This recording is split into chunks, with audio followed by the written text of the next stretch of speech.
Malton, giving the look and feel of a timber door but at a fraction of the cost. It's a 22mm thick MDF door that's foil wrapped to give it the impression of wood. It's available in all of our painted colours plus bespoke painted so that you can get a really unique feel for your kitchen. The richness of the heritage green that we've selected for this display complements really well against these solid oak worktops and wooden knobs, giving country vibes.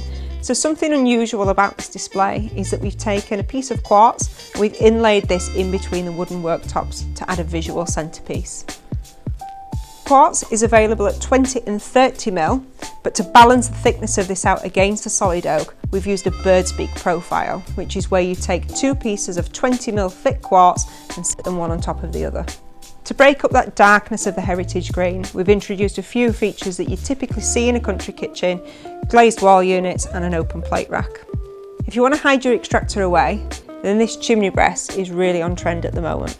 So this is something that you'd create at home, but you can tie it in with the rest of the kitchen by finishing it off with some filler panels and cornice.